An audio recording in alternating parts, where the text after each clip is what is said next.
Now, the cool thing that's happened in recent theology since, the last part of the 20th century is the birth of what we call social Trinitarianism. What does that sound like?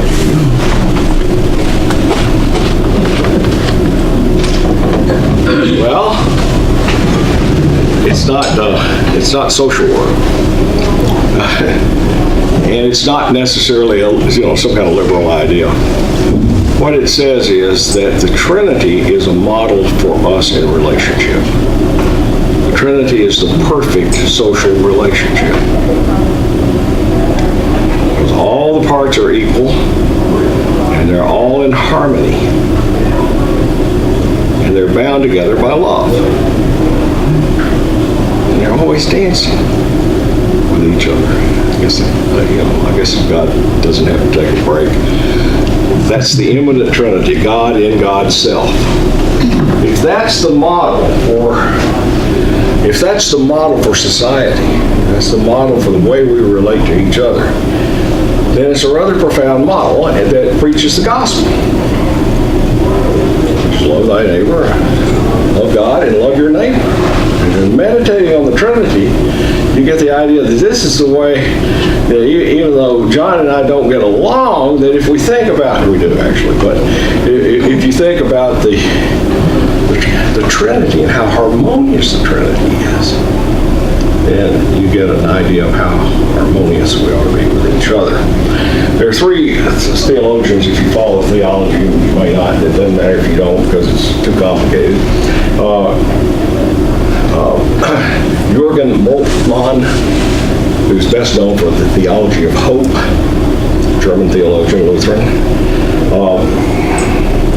Miroslav Volf, who is V-O-L-F. I think maybe he's Slovakian, but he's a Protestant. And John Zizioulas, who's a Greek Orthodox bishop. Johannes Zizioulas. Are the people most associated with social Trinitarian. And the Roman Catholics have been greatly affected by it, but the leading theologians that originated the movement were Protestant and Orthodox, interestingly enough. Okay, before I pass out the icon, one way you try to meditate on the Trinity is to use images. And a good image of the Trinity is three things which are one thing. So you can't use pen, ink pen, ballpoint pen, and pencil, or some other kind of pen. I guess I don't really know two kinds of pens, but you got to do three things that are actually one thing. And theologians forever have been trying to come up with images that can be used for that. Gregory Nazianzen used sun, beam, and light.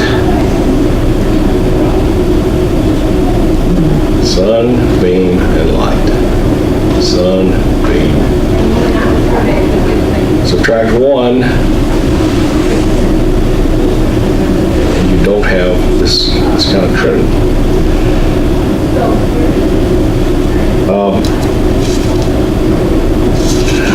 Augustine of Hippo used the lover, the loved, and the love that binds them. Subtract one thing, and you don't have a lover or a loved. You gotta have a lover to have a love, you gotta have a love to have a lover, and you gotta have the love that binds.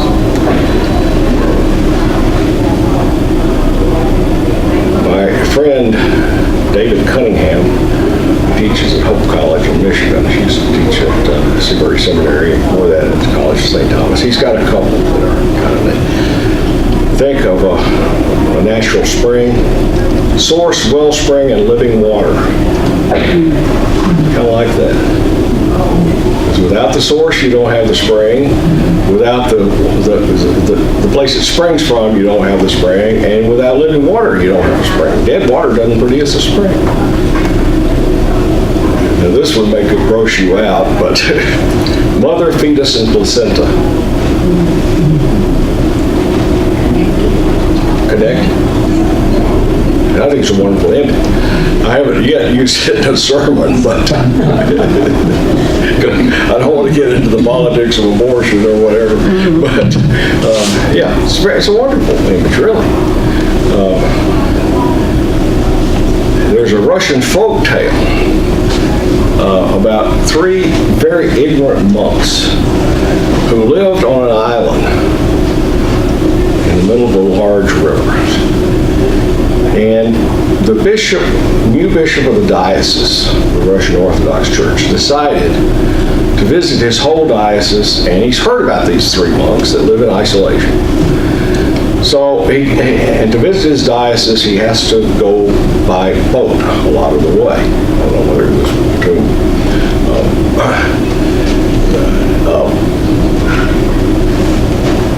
so he comes by to visit these monks, and what he finds out is that they're totally uneducated, that they know nothing about the theology. And when they pray, they don't even know the Lord's Prayer. But when they pray, their prayer is, three of us, three of you, Lord have mercy on us. That's all they know how to do. Three of us, three of you, Lord have mercy on us. Three of us, three of you, Lord have mercy on us. So he's appalled he's appalled by this, so that they don't know the Lord's Prayer. So he tries to teach them the Lord's Prayer. And when he finally succeeds, he gets on his boat to go to the next stop. And they forget one of the phrases. So he turns and he looks out the back of the boat, and one of them is skimming across the water. Find out what that phrase is. He said, at that point, he no longer tried. They knew all they needed to know. Three of us, three of you, Lord have mercy on us. It's kind of a charming Russian folk tale. Julian of Norwich had a lot. Might, wisdom, and love. Maker, keeper, lover. I like this one. Joy, bliss, and delight. You think they're different, but they're all kind of the same, right? Joy, bliss, and delight.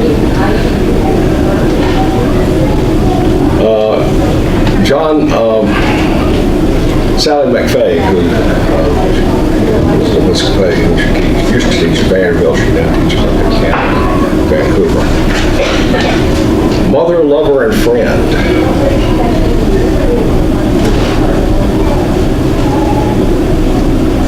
I, thou, and we.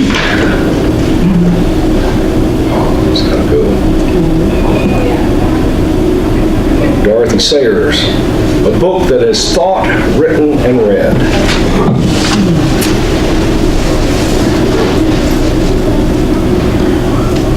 And then we have the most famous.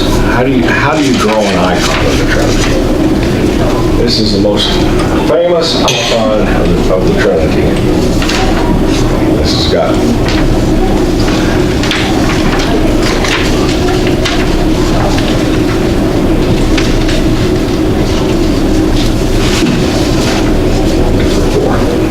that's the now.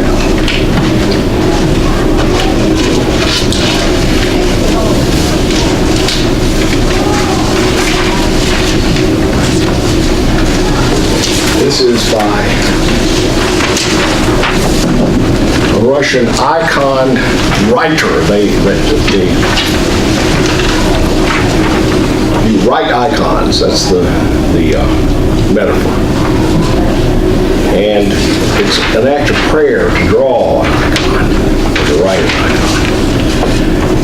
And Rublev did this, I think, around 1425. I'd be surprised if we knew the exact date, although we might. He may have retired. He was a famous monk and icon writer.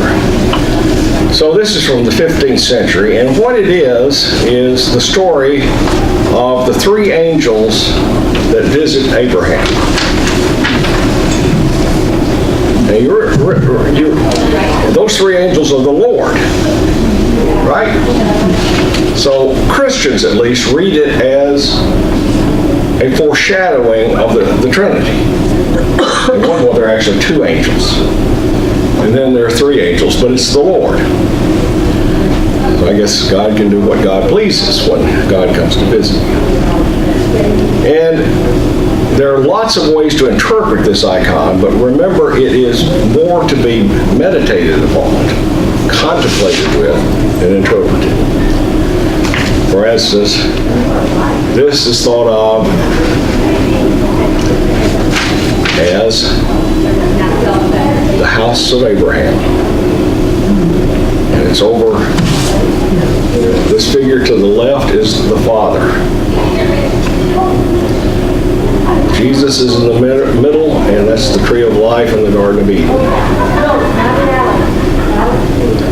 And the Spirit is over here with Mount Horeb or Mount Sinai, where Moses meets God.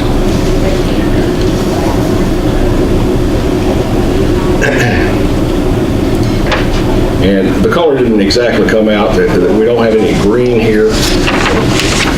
Jesus, the kind of mantle, whatever he's wearing there, is actually green. And green is, they're all 3 wearing green someplace. Green is usually associated with divinity. And the brown is like the earth, which is associated with humanity. So kind of 2 natures of Christ are there in Christ's picture. And in the middle, what do we have there? I mean, this is a Eucharist, right? But in the story, this is actually a calf's head in here. Can't really tell it. But in the story, Abraham does a calf. So it's actually a calf's head. It's one of those things I'd rather not know. And Christ is holding out his hand in blessing over the offering of the Eucharist. But his head is inclined toward God. And when you look at God, his head is inclined toward God, and his eyes are focused on God. So you look at him, and the first thing you do is glance at God, and God is looking at the Spirit. And the Spirit is looking down at the cup, so there's this kind of movement here. And then, typically in an interpretation of this icon, there's a place for us at the table.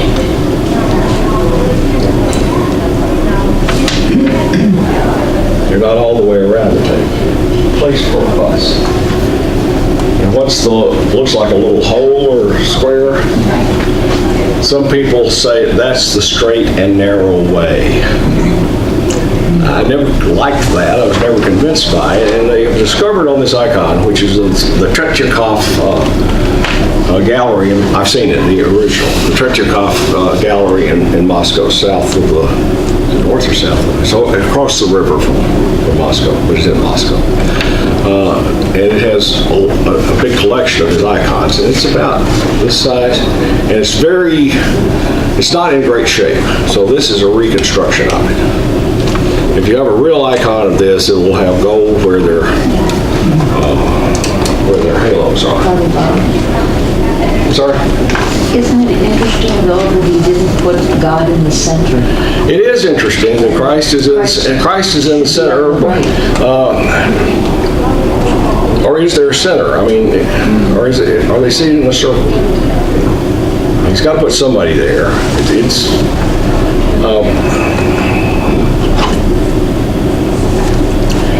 So someone was actually examining the icon, the original, and they found glue here, as if something had been glued across this. And so one hypothesis is there was a mirror there, so that when you look, you see yourself. Is God pointing his finger at something? The God's pointing at the bowl. Christ is blessing the bowl. The Spirit, I think, just has his hand limp there. Yeah, you have to beware of any interpretation, unless he told us. But the House of Abraham, the Tree of Life, and the Holy Mountain is pretty undisputed. Madame? Is there any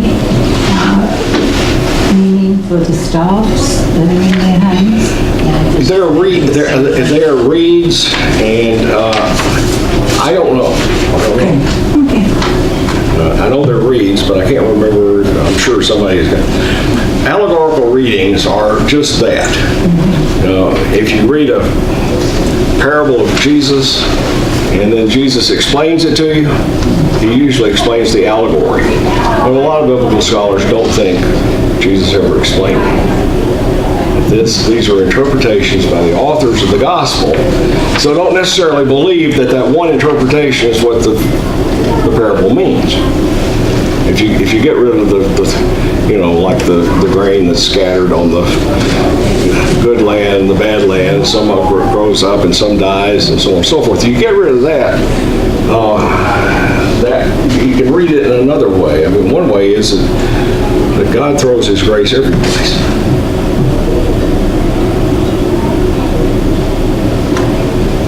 When I was a kid, it was always, are you good soil? And I would always think, I don't know. Now, if you have a good copy of this, and I gave you the helpful address where you can order it. There are other copies. So it's available from the Printery House. The bishop actually has any blessed reproduction of an icon is an icon. So don't ever ask Orthodox people, is this a real icon? All icons are real if they've been blessed. Whether they're copies, if you order this one, it's small one's like $10 or $12. And it's actually a photograph of the real icon. But the bishop's got a painted icon of this behind his desk. It's very effective because the gold in a painted icon, it's real gold and it really draws. Much of the time this was covered by, I forget what they call them, those icon covers, the silver, it's like the cover of a gospel book or something. So much of the time, you would only see the figures themselves. I'm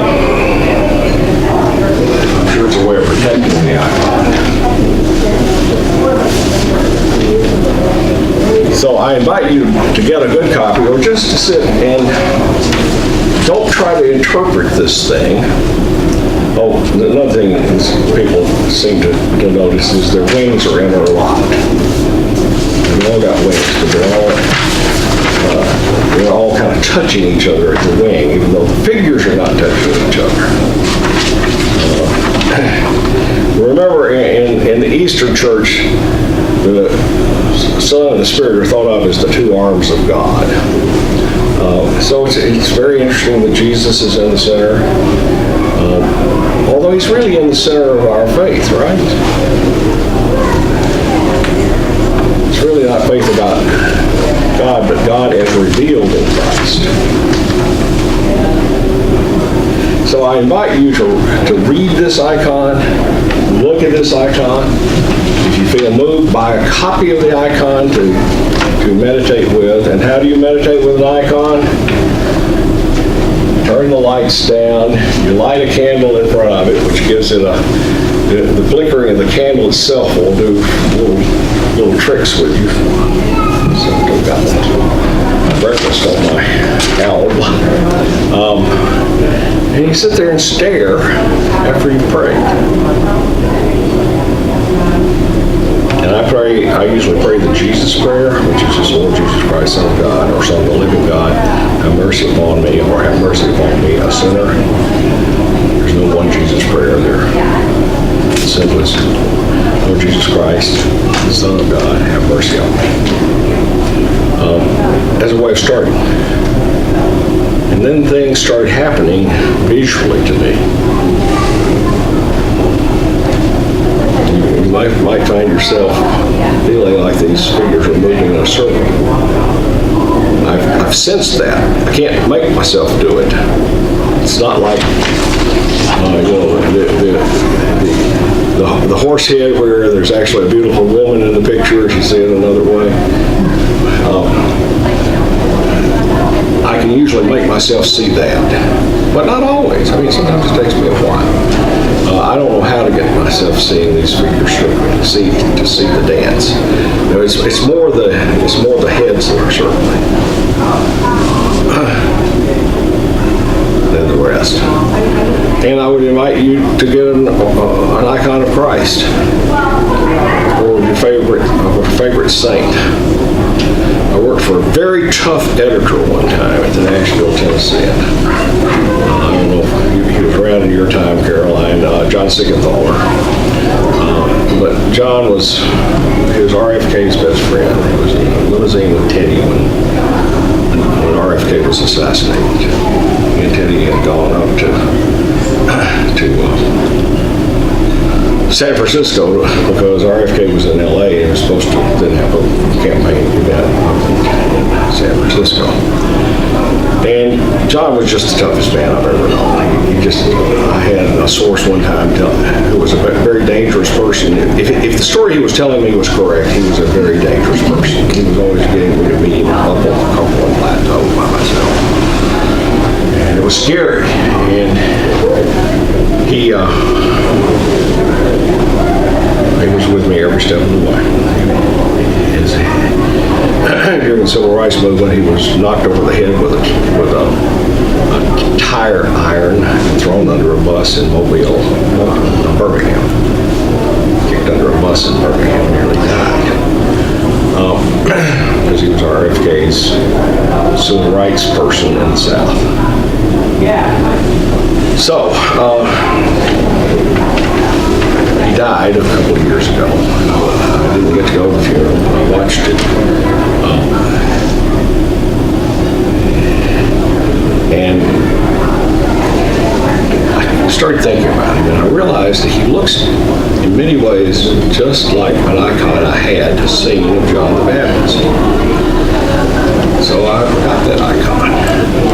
And I renamed the icon John the Catholic because John was Catholic. And his widow, Dolores Watson Siegenthaler, I wrote her a note saying, basically the story I've told you, that I was now meditating on the icon of John.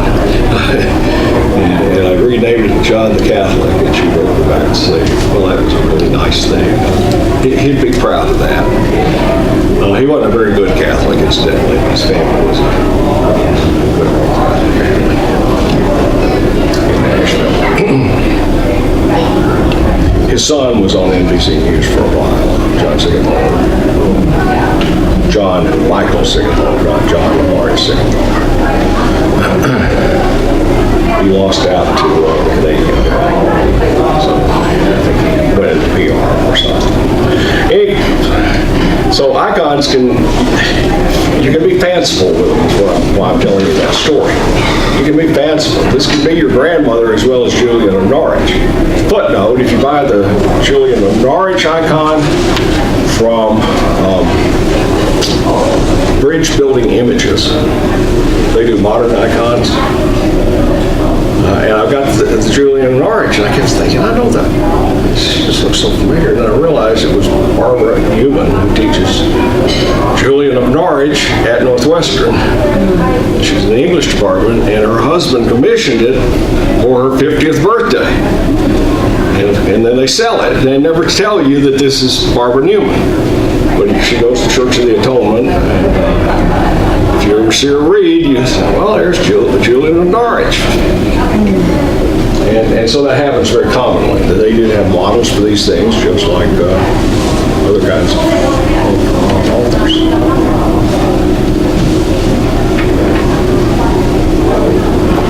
That's all I got to say. You got something to say?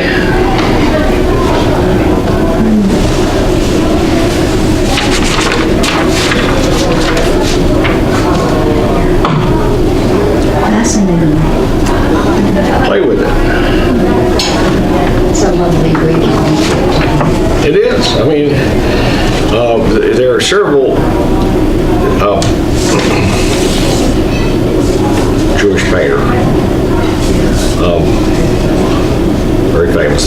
windows at the Art Institute.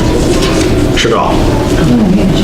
Chagall has an Old Testament Trinity where the angels are facing away from you. You see their backs and their wings, and it's really quite wonderful too. So it's in the whatever, maybe in Nice, someplace. There's a Chagall museum in France that where the original is. It's quite lovely. And I've seen this. It is not lovely to see. I've been to the Trinity-Kopf, and it's really deteriorated. So, I mean, it's easy enough to know exactly what it looked like. It's not so deteriorated that you can't know exactly what it looked like. Not exactly, but close. Okay, I'm talked out. If you're listened out.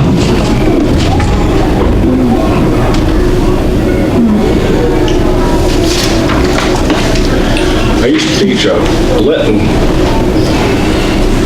spirituality class that met on Wednesday night in Lent.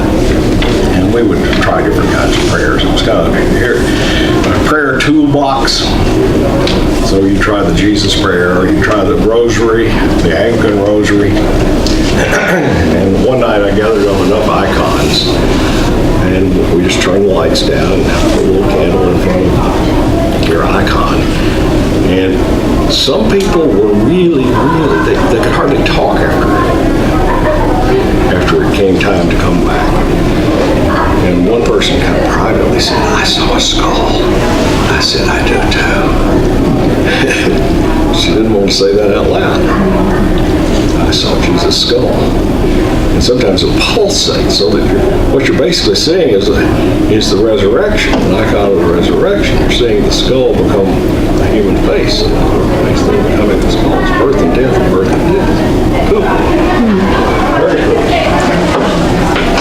Is it an optical illusion? Maybe.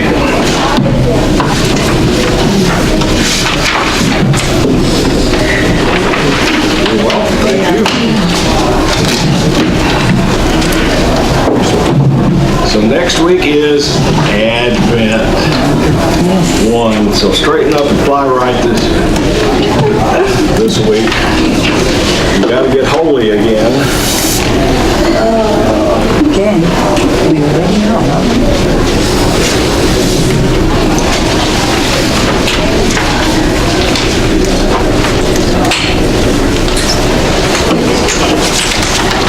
I don't think I'm going to be able to sing this morning, which is probably a blessing anyway.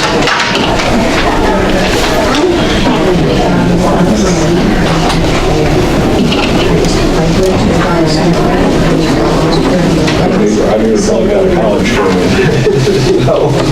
So many of them. How are you, Charlie? How are you? Nice things for the youth. And we're great, except right away. And Anthony's got his dad. And you too. Okay, bye-bye.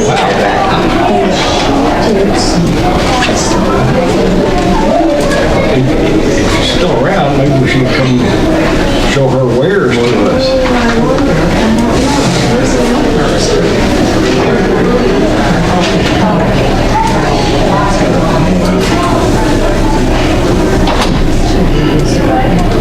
Uh-oh.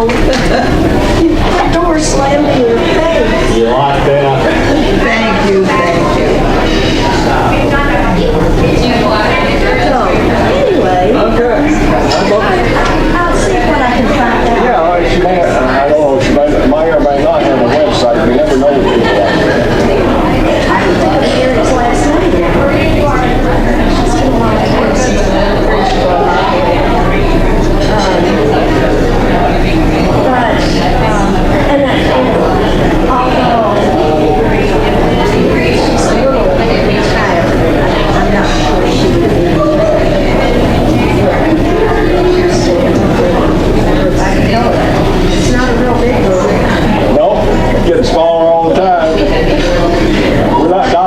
It just shrinks. Well, she might have some pictures.